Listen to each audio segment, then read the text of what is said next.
So the man needs no introduction, but multiple-time world champion. You've fought from super welterweight up to cruiserweight. You're a rugby league star, an origin star, a community activist, and even a one-time rapper. So, mate, first question I have for you, Choc. How did the rapping career come about? No, man, I just had a good mate of mine. He's sadly passed away now. The Man. His name was Damien Lane. And we hung out when we were teenagers. And, you know, that was his passion, rapping. And I didn't mind. I liked, obviously, listening to the 90s and Mace and Puff Daddy and all these guys. So I like that, like rapping as well. So so he taught me a little bit, and we've done a couple of songs together, and then done a few more songs, and I didn't mind. I didn't really release like I should have released them. You know what I mean, because they're pretty good songs, man. Decent music. You definitely don't shy away from a challenge. I also want to mention or ask you about your childhood. So if we go back to, say, your teenage years, I want you to imagine, say, I'm in school with you. You're 14, 15, 16. Who is Anthony Mundine? Before you're the man, the Choc, the superstar, who are you in school? I was manifesting everything that I became within my mentality and psychic from that age. In what respect? My goals. Yep. And my dreams. And my choices in life. You know what I mean? I knocked around as a teenager. I'm from Canterbury originally. Grew up out there, but I went to school in this way, Waterloo, Alexandria, Cleveland Street, and Glebe as well. So all my family and mob and friends were in Waterloo, Redfern. Yep. So I used to come in all the time, and this would be my group of circle that I used to roll with. Did you get in much trouble in school? Like, what would your teachers say about you? Nah, I was good. I just didn't apply myself. Like if I really applied myself, I would have got better grades and whatnot. But I learned. I'm happy I went to school, obviously, because obviously you learn to read and write. And, you know what I mean. But I love learning about life on the outside, and that experience in learning about life. The real world things, not Pythagoras theorem, just the real stuff. Yeah. And is it true? I heard this on the grapevine. Is it true you were offered a contract with the Sydney Kings when you were a teenager? Yeah, man. No. Yeah, well, wasn't a contract, so to speak. It was like a development program. Yep. To develop my skills at a young age when I was about 15. Yep. Like I had 3 sports growing up. Well, 2 sports mainly: football and I love basketball. That was my part-time sort of thing that I loved. And me and all the brothers we had a team down at Alexandria on a Friday night. Still go now. It's still there now. Still play? No, I don't play. My son plays, but it's still there. The same sort of under 18s, under 16s, and we played in all that as kids. I've actually played state representative basketball. Yeah. And I wasn't even a rep player. I don't know how he'd pull it off, but the coach. The coach at the time was at my school at Glebe, and he knew I was a phenomenal player. Yeah. And one of his guys in the state team got injured, and so he said, "Would you come and fill the spot and come to Albury and play in the national championship?" Wow. And I said, "Yeah, all right then." So they flew me down to Albury. I played the national championship, and I didn't even play basketball. You know what I mean? So it's prevalent from an early age that you're an athlete. It was written in the stars from an early age that you're a natural athlete. Definitely. No matter what sport you put your mind to, you're going to excel at it, weren't you? Definitely. How did you find, because obviously you've got that pressure on you and the pressure you put on yourself as a teenager, like, I'm going to be an athlete, I'm good at these sports. How about the other pressure from having a father who fought for a world title against Carlos Monzon, who's a Hall of Famer? Your father's probably one of the greatest Australian boxers of all time. How did you find, was there any expectation or any pressure that you received from there? Yeah, definitely. Because everywhere we go, I see the respect you get, and people, wanting photos, wanting autographs, and But I knew, the ultimate goal that he wanted was the world championship, and at a young age, obviously I love boxing. I love watching Muhammad Ali, Sugar Ray Robinson. He just showed me films of them, and I was like, man, I wanna win that title he never won.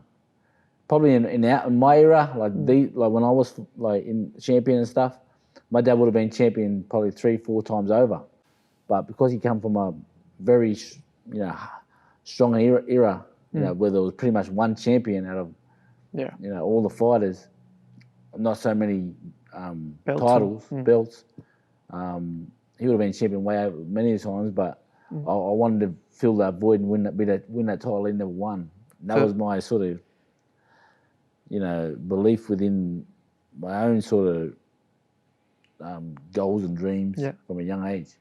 Yeah, I want to touch on your boxing career, but before we do, I just want to talk a little bit about your rugby league career. So obviously, teenager, you're a star athlete, and then we move into your rugby league career in your late teens, early 20s. And how was it when you converted from rugby league to boxing? And why did you convert from rugby league to boxing? Because you just made the Blues. You've been killing it in your rugby league career. You're a star. You signed a 3-year, $1.8 million contract, which is unheard of at that time. Why'd you make the transition? Basically, as a junior in rugby league, I was a weapon. I've made every team, like every rep team. I made the Australian schoolboys, the Australian junior Kangaroos, under 19s, city teams, state teams, even through high schools and whatnot. And then even the reps, SG Ball, I made New South Wales under 17s, New South Wales under 19s, blah, blah, blah. So, I was a star in the making. And when I made my debut at 18 at St. George, and then by the time I was 21, I was a dead set, unstoppable beast. You know what I mean? Like, we didn't have the best team. We wasn't picked to make the finals when we had in '96. We played and we scraped into the finals. Yeah. And we played Roosters. No, we played Canberra, which was a team full of internationals. Yeah. Laurie Daly was a 5'8", and I came out saying he was running on old legs. yet he was only 26. I was 20, but. And I just love to antagonise and bring challenges to me. Yeah. Fitler. Yep. Him and Daly were the two that they were recognised as the best at the time. And I was saying things like, "Why pick him? I'll whip him." Yeah. You know what I mean? So this would piss them. I was playing psychological welfare on these guys. Yeah. But they didn't even know it. You know what I mean? And so I knew it's like I was in that realm, because I watched a lot of boxing videos and whatnot. Yeah. So I was in that realm of psychological warfare within sport, you know what I mean, and knowing how to get into people's head. So I was getting into their head, you know what I mean, from when I started to speak out. And then when we play, subhanAllah, thank God, every time we played, I played them or my team played them. Yep. My team never lost to them, and I outplayed them or played just as good as them. So you're backing up the talk off the field, you're backing it up. I was backing it up big time. Yeah. Big time. So this is not 1 year, 2 years, this is 5 years. You're talking 5 years. Consistent. Yeah. Consistently. They never beat me. That's why when I walk into a room, they know the big dog's in the house. You know what I mean? They come up and shake the hand? They just know indirectly that, fuck, this cat, he's the man, basically. Okay. You know what I mean? I can tell that by their body language, by their eyes. Yeah. The eyes, they never lie, man. You know what I mean? You walk into a room, all eyes are on you. That's when you know that you command a presence. I know what happened in the past. All the sort of glories on me. You know what I mean? Like. So where was that exact moment where were you sitting at home? Were you with your father? Were you on your own? Where you thought, man, this league isn't for me now. I'm going down boxing. And why? What happened? I wasn't going to leave the league so early. I was only given another year or two, to be honest, because I was going so well. You know what I mean? But they'd never pick me for the national team. That's all I wanted to make was the national team. Yep. They would never pick me, ever. They were, in '99, which was my standout year by far, I'd done something in the final series against Cronulla to put us in the grand final that no 5'8" in the history of the game has done, statistically. Plus, during the year, I carved up the most tries as a 5'8", the most most try assist, the most tackle bust, where guys try to chuck it in and you evade them, whatever. So statistically, I was the best. And then that game in '99 final against Cronulla, I've done something that no other player has done in the history of the game. Then we played the grand final. We lose to Melbourne by 2 points in that controversial grand final. That week, not many people know this, but that week, the day after the game against Cronulla to voice grand final, I fall ill with tonsillitis. I'm on a drip for 4 days. This is before the grand final. Before the grand final. Wow. I'm on a drip for 4 days. I missed the. I'm trying to play. I don't know if I want to play, but I missed the grand final breakfast and the midweek breakfast that I have. Yep. During the grand final week, I missed all the training. So I trained the captain's run on this. I can't remember what day of the game, but I trained the captain's run. Yep. Then we played the game. You know what I mean? So you played a depleted. I was very depleted. I was probably about 60%, 70%. And then after that, you said you weren't making the national team for Australia. I wasn't. So after that season, they pick a squad to tour England in the Australian for the Australian tour. Yep. Everyone, I was the best player all year. Period. Best 5'8" all year. Period. No, I wasn't just the best 5'8". I was the best player. Wow. You know what I mean? I was the best player. They choose this. They pick this team. I'm not even in the team. Everyone thought I was getting in, but I didn't get in.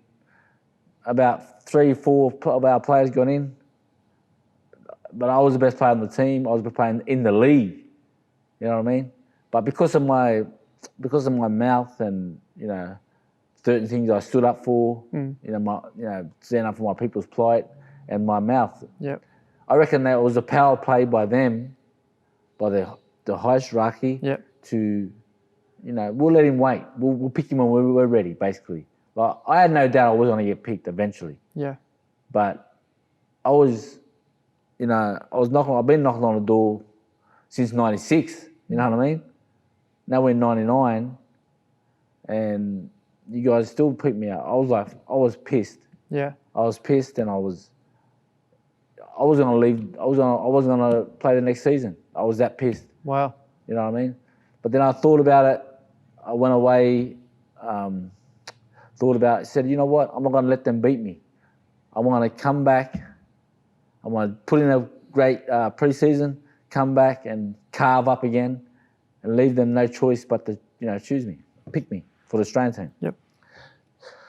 So I have a great off-season. I come back. My last 3 games, we played Newcastle,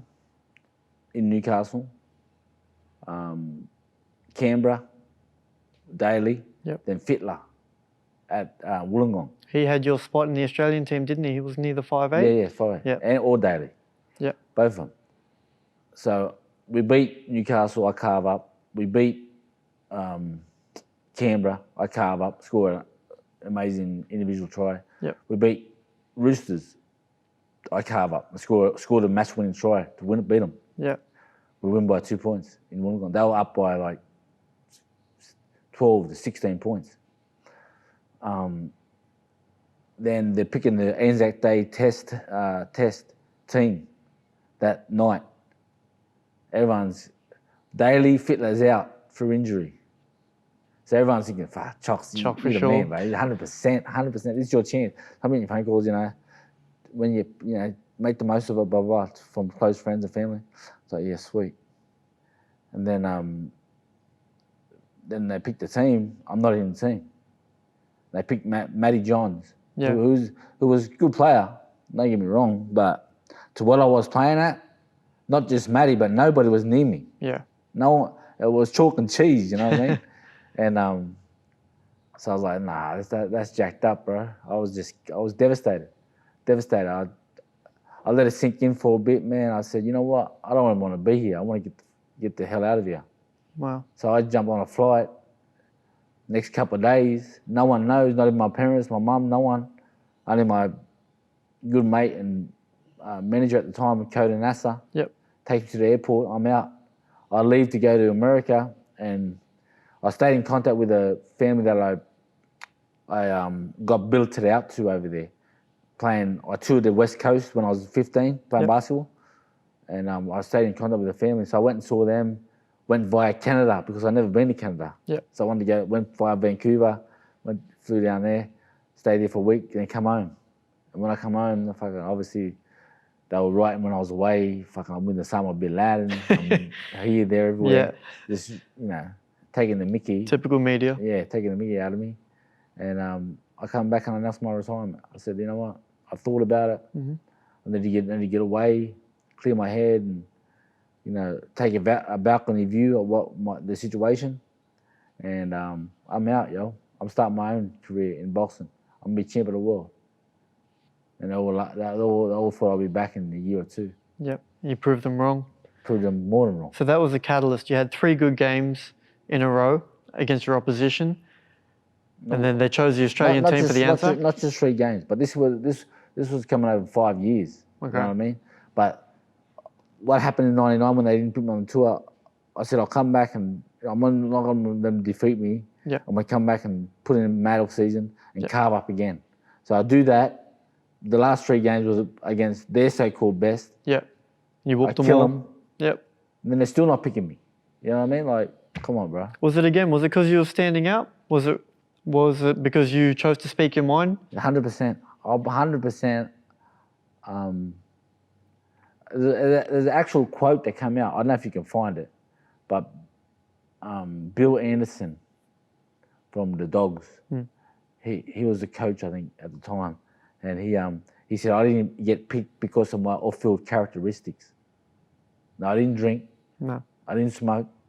I never got in any trouble, off the field. You know what I mean? Never hit no women. Never done this, never done that. But because of my vocal stance on my belief and, fighting for my people and our plight and fighting against injustice, they saw that as a threat. You know what I mean? Yeah. Well, it's funny. As we were doing research for this interview, it just so happened that about a month ago, Nathan Blacklock released an article, and he discussed about being a part of that Dragon setup around the similar time as yourself. And he discussed that in that team, there were certain people within the environment at the Dragons at the time that were making racist remarks. So they would say things like, get Preston Campbell the little black sea.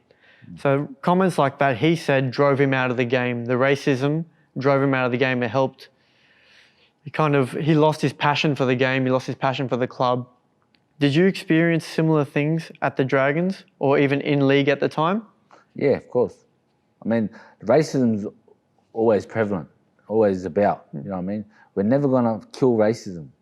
No. It's always going to be in society in general. Yeah. Or what we can do is educate people and try and pour some water on the blazing inferno that's happening. Yeah. You know what I mean? Yeah. But, I wish Nath would have said something back then, to me, because at that time, when all these race issues were coming out, Barry Ward called me a black sea when I was on the field. I fought it all the way, or fought the justice system, fought the justice system within the NRL. They fined him the maximum fine, which was $10,000 a club and whatever else.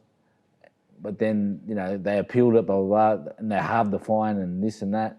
Like, you know what I mean? There's got to be stringent, very harsh, like penalties for those things. For those things.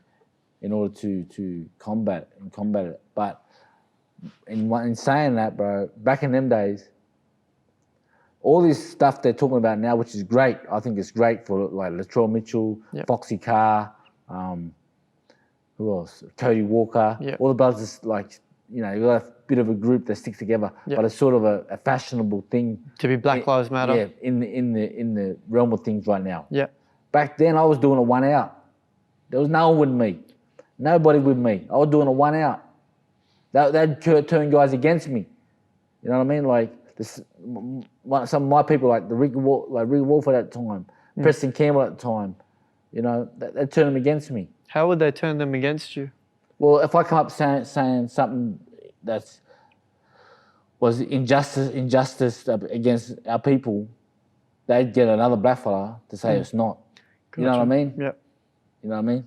It's like, you know, because when the truth's like a rock, when you throw it into a pack of dogs, the one that hits will bark the loudest. Yeah. And that's Malcolm X's quote, right? And these suckers were barking, talking about the media and whatnot, right? But they'll always get another guy from your same race or background to offset what you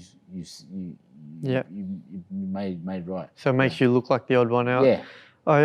I do give you a fair bit of credit for that because, like you're saying, now Black Lives Matter is a movement. It's a lot more recognition. Back then, you were 1 out, standing up against everyone. I was 1 out, like 1 out. I'm telling you, I was 1 out, and I was taking on this whole system on your own, by myself.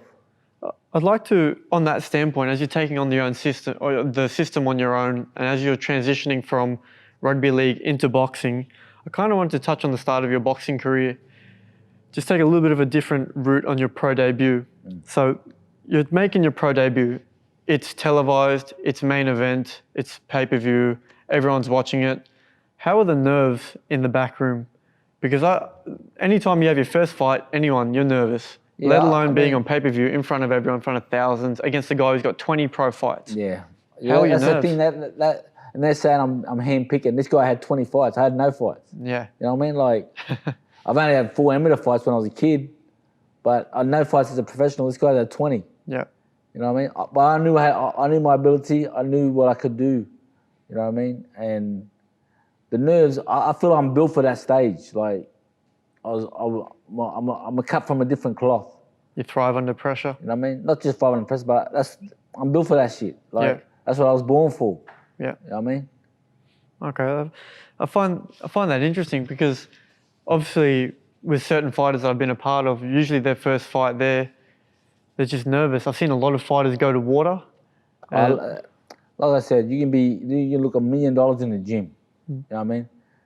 You know what I mean? Inspiring and whatnot. But once the camera lights in action, you gotta know how to control everything around that, like the pressure, the moment and whatnot. You know what I mean? I suppose that pressure that you were handling as well in league and in life, and when you turned to boxing, it helped. Especially, I want to talk about your first loss to Sven Otke and also your second loss to Mikkel Kessler. So Sven Otke was retired undefeated, and he later came out a couple of years ago and said you were the best fighter he ever fought. Yeah, and that was a big 10 fights into your career, you're fighting. 10 fights, and I was straight from footy. Yeah. 10 fights, and he had 10 categories of best feet, the best boxer, the best puncher, best defense, and I was in 7 of them, and the best fight he's ever fought was me. Yeah. But yet back when it happened, when he did catch me in that 10th round, well, that was why he caught me was because of inexperience. Yeah. I had no experience, you know what I mean? I had no seasoning. I had no right to be in the same ring as him. He had 12 title defenses. I had 10 fights. Yeah. You know what I'm saying? I had no, but he came out and spoke the truth later and said I was the best he's ever fought. But yet guys were jumping on the tables, celebrating your loss. Celebrating my loss. But now it's a defiant moment when he comes out and says, this guy's the best I've ever fought. Yeah. You know what I mean? Like, if you can say that about you after 10 fights, that's incredible. And also, obviously, your first world title win against Antoine Eccles. Yeah. That was an incredible fight. Of all your victories, your wins, your losses, which victory stands out to you the most? Oh man, I had some good victories, man. I had some good victories. But the most satisfying one was probably the green one. Is that just because of the trash talk and the The lead trash up? talk, the lead up, the everything that we're talking about, this racial shit. That's why that fight was so big.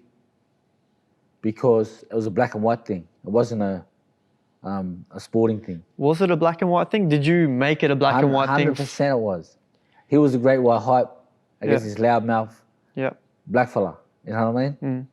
That he's about to shut him up, about to put me in my place, like the system always tries to do. But he couldn't. He couldn't do that. Easy work. And how about if we talk also of your career? So that's been your biggest win, the most satisfying win. Yeah. How about and the Eccles fight, world title fight? Because once I won that fight against Eccles, it was like a monkey off my back. Like it doesn't matter what I've done now. I'm written in history. Yep. I said I was going to come out and be a world champ. Go from footy to boxing and be the champion of the world.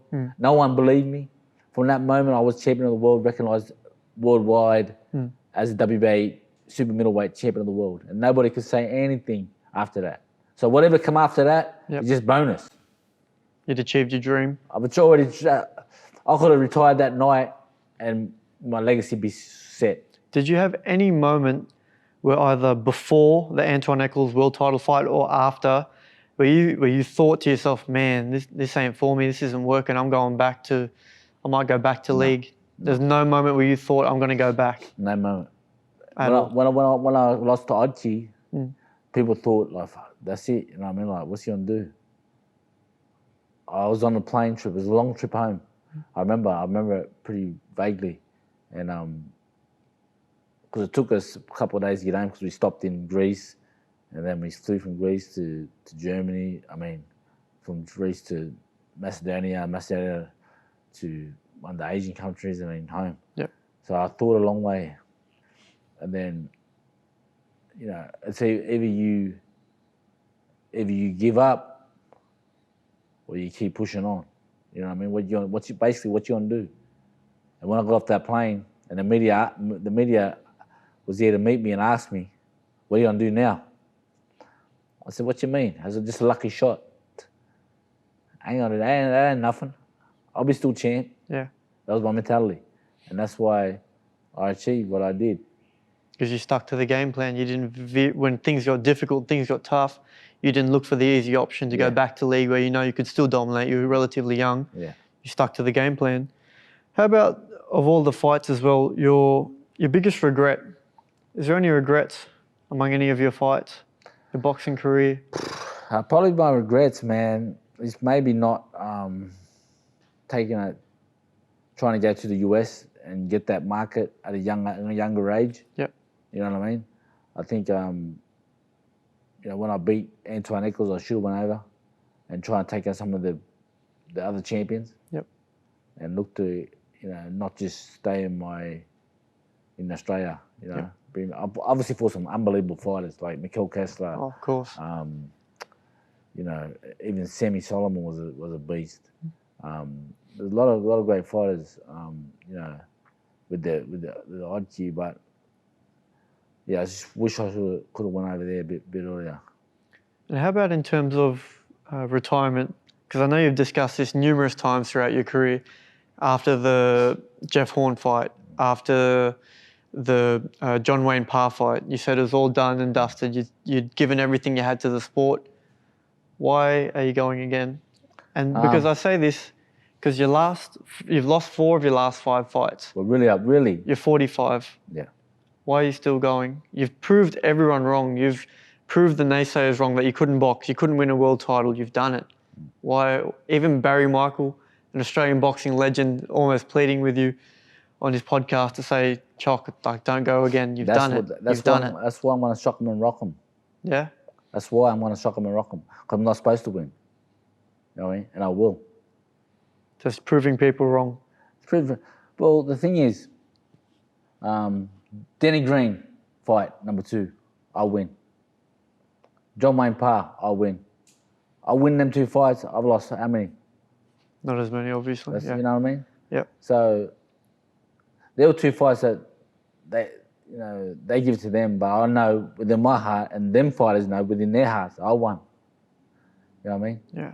And this young cat that's been talking a lot of smack, he's been saying this, saying that, you know what I mean?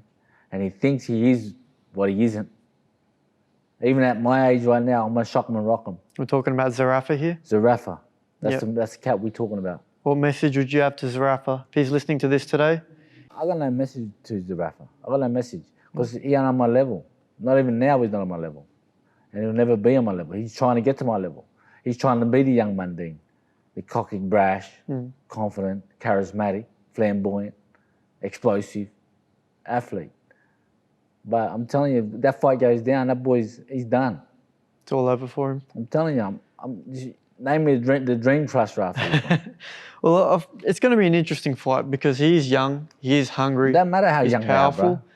they are, bro. The one thing, he's got youth on his side, yes. Yes. But he ain't got that experience and that seasoning like I do.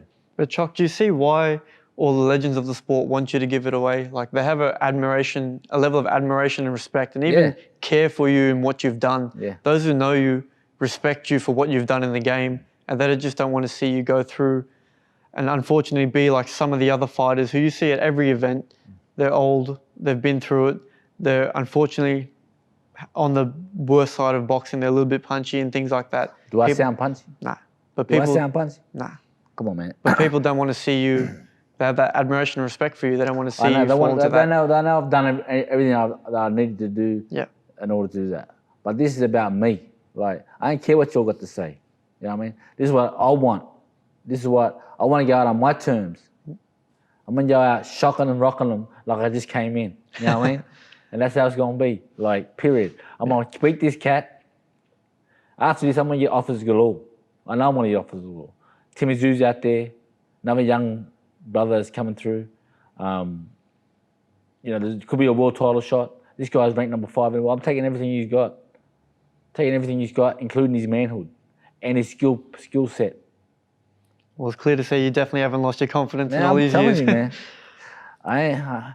I'm more confident now than I've ever been. Like, I really feel like I had to learn on the job boxing. I had to learn on the job. I wasn't like 8, 9, 10 years old fighting amateurs and going through that pedigree from a young age.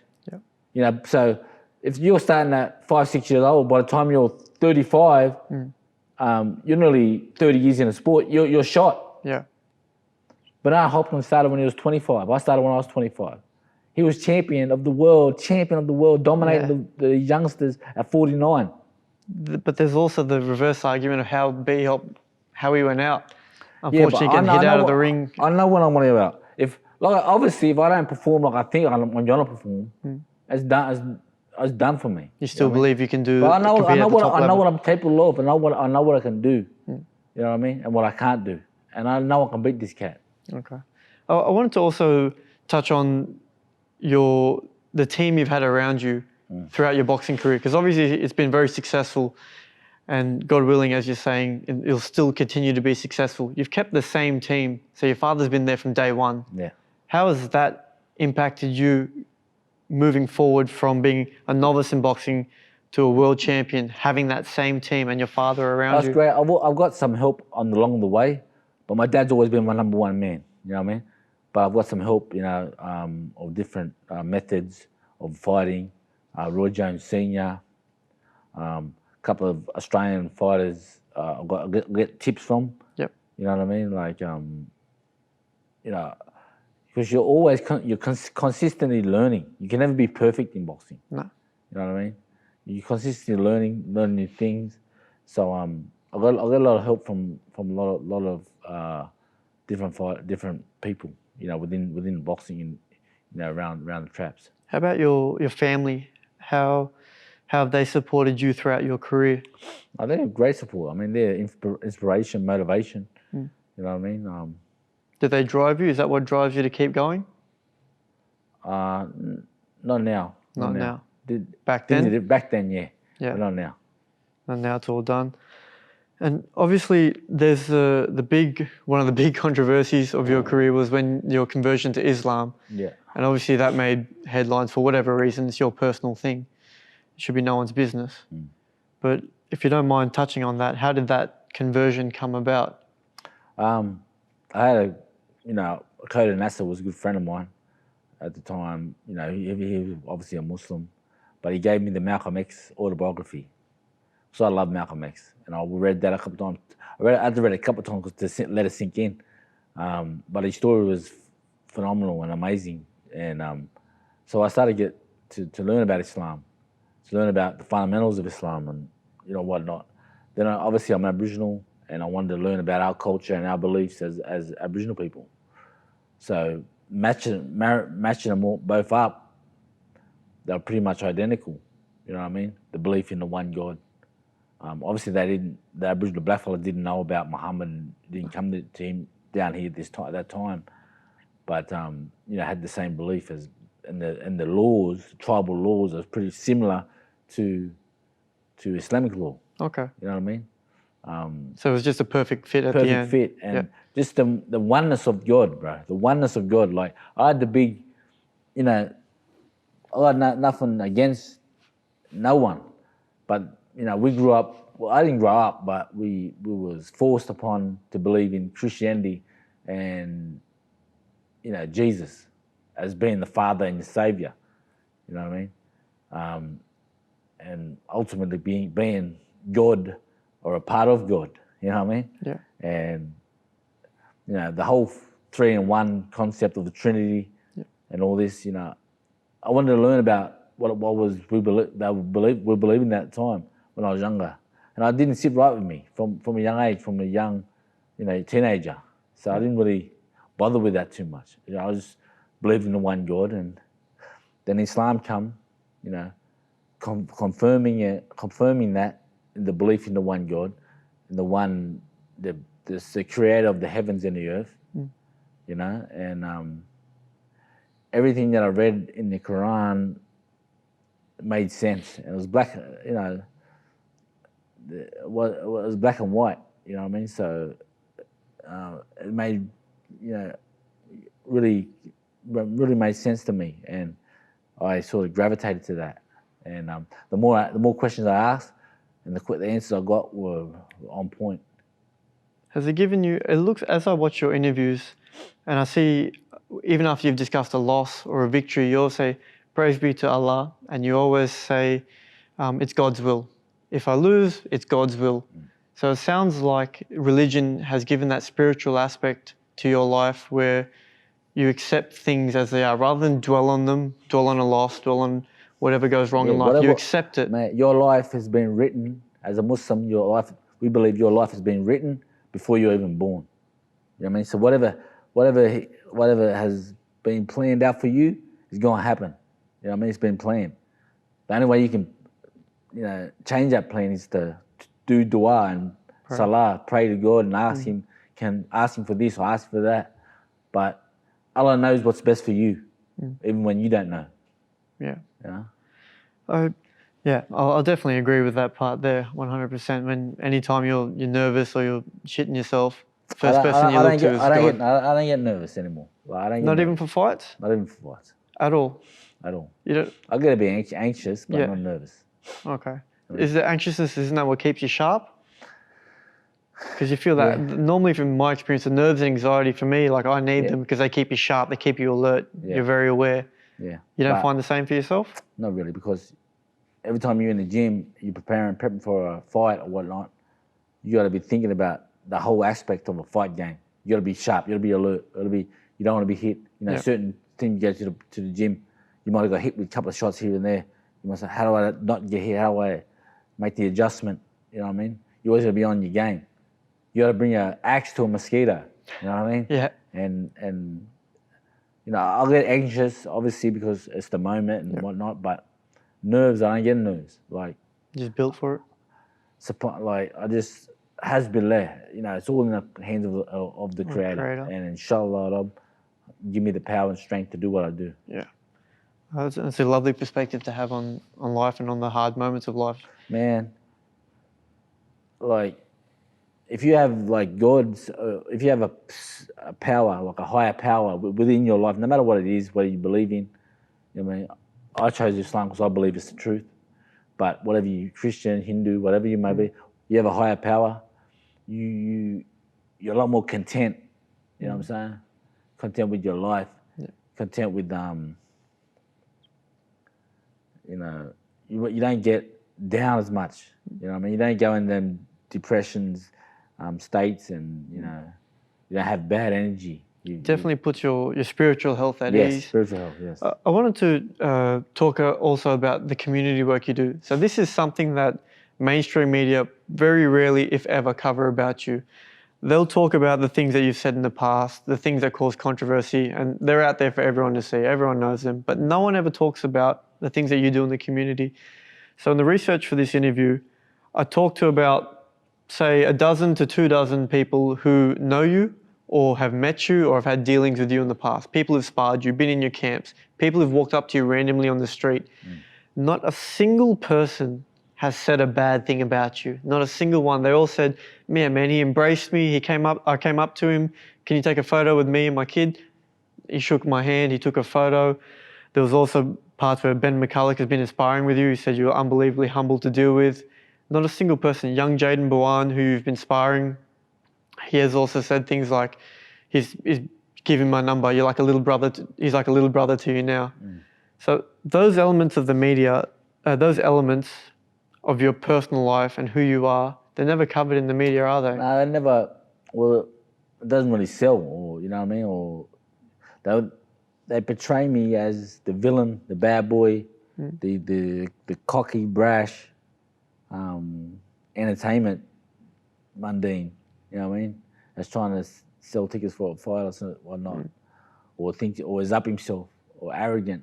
You know what I mean, brother? I'm just one of the boys that's living my dream, alhamdulillah, and being successful, and trying to have a positive influence on anybody I meet, and no matter who it is. You know what I mean? I'll tell you a story. This is a good story. When I was 12 years old, bro, you know what I mean? When I was 12, I remember this very I remember this, it's right in my mind right now. West Indies, they had the maddest team, like, back in the late 80s. Yeah. You know what I mean? I'm about 12. I must have been, 87 or something like that, 88. And they had the maddest team, West Indies. Viv Richards, Gus Logie, Curly Ambrose, Gordon Greenidge. Like, I had a gun team, and they were my favourites, which always was. And I was waiting, went to the game, SCG to watch them play. And little blackfellow, a couple of little other brothers with me. We're waiting, we see Viv Richards. We're waiting for, I want to get an autograph. I had a little career bat. I wanted to get an autograph. And I'm waiting for Viv Richards, waiting at the front, outside when they come out of the dressing sheds or whatever. Waiting there. And then we come out, but he's talking to two Dubais, two girls. Yeah.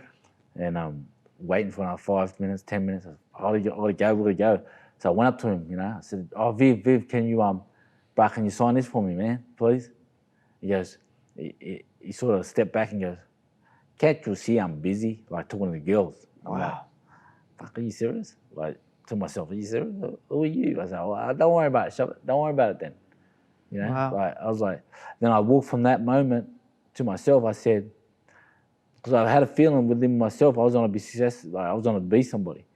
So I had a feeling. So from that moment I left, and I said to myself, if I ever make it, I'm never going to knock back an autograph. I'm never going to make somebody feel like he made me feel.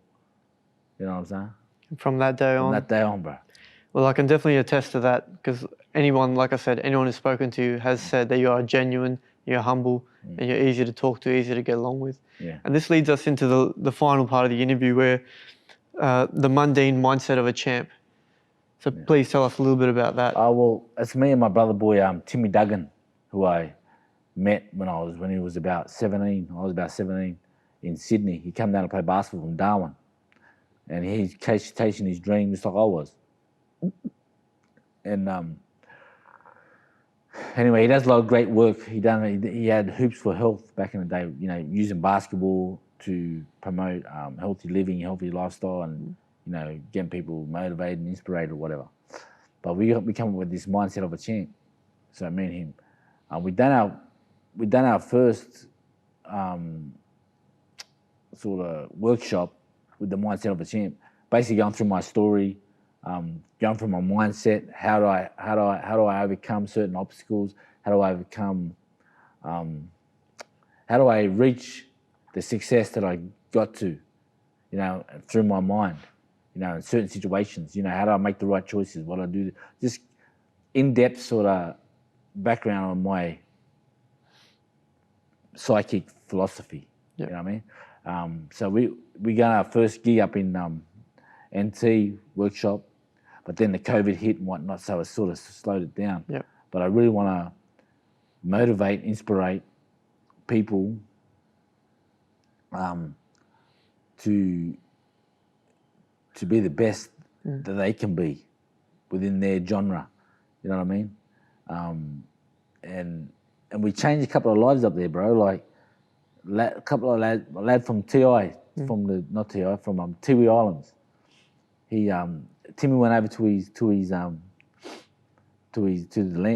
Islands, and he saw his mother, and she was holding this picture. It was me and her son. When we was on this mindset of a tour, and she was telling Timmy how he changed his life around, how he's he used to drink a lot. He's not drinking no more. He's training. He wants to have a couple of fights. Wow. You know what I mean? Like the impact, that type of impact, I know I got on people. You know what I mean? Yeah. I know I have certain impact that others can't have. You know what I mean? Well, I'll tell you this story, bro. Let me just tell you this before we wrap this. We got time. There was a white fella. He was gonna neck himself, right? And his young daughter, she walked in and found him. He's about to hang himself on a noose, and she broke down and said, "Dad, what are you doing?" She went hysterical, and she's, as she came down, she said, "You lied to me. You lied to me." He's going, "What, baby? It's too hard. This life's too hard. Whatever." So you lied to me. You lied to me. And he goes, "What are you talking about?" He goes, "You told me we're gonna meet Anthony Mundine. You told me we're gonna meet Anthony Mundine." He's about to neck himself, this bloke, and then he sort of sobbed a little bit, and you're right. You're right, daughter. We're gonna meet him. Right? And so he got down off the ladder, went on his business. Obviously was struggling with depression or whatever, mental illness. And I fought Danny Green in Adelaide, the second fight, which they robbed me. But anyway, that's another story. And after in the sheds, I see this brother. The man that's done this was telling me this story after the fight in the sheds. And he was with I got a few like Team Mundine, hardcore brothers supporters. You know what I mean? Like hardcore, and they're white. You know what I mean? And so I let them in the sheds and whatnot and give them access that others wouldn't get because of their loyalty. You know what I mean? And so he comes in with them. He's telling me this story, and I'm breaking down. I'm tearing up. I'm sobbing with him. You know what I mean? And then he's telling me his story, and we're both like crying at each other. Then he gets his young daughter and brings her in, and we meet. We all like, embrace. You know what I mean? Like shit like that. If I'm changing one life, bro, if I'm saving one life, then to me that's like saving, millions. Well, Choc, I believe that just that story there is extremely powerful. You've just come off a loss with Danny Green in the second fight. You're in the back rooms. They're the hardest rooms after a loss. And you've got someone coming and telling you this story and you're in tears, embracing them. Like, if that doesn't show the mindset of a champion, like, I don't know what is. Yeah, man. I just keep shit real, bro. I keep shit real from day one. I'm always going to be real. And, I'm going to speak my mind, regardless. Well, Choc, I appreciate you coming on the show, helping us out, sharing your stories, some personal ones. And no doubt this story will help a few kids. So, Yeah, assalamu alaikum. Assalamu alaikum, my brother. And to the kids out there, man, have a dream. You know, no dream is too big. No dream is too big. You can do whatever you want. If you want to do something, make the right choices in life. Don't drink, don't smoke, don't do drugs, because that's a dead-end street. You know what I mean? It's going to lead to jail or death. You know, you want a positive life with positive outcomes, then you have to make the right choices, you know, and then have a goal, have a dream, work your ass off to get that dream, because you got to become obsessed with that dream in order to get it. If you do that, 9 times out of 10, believe me, matter of fact, 10 times out of 10, you'll get that. You heard it here from Anthony Mundine, here on the corner with Kamil Syed. Thank you, Choc. Thank you, bro. Thank you, bro.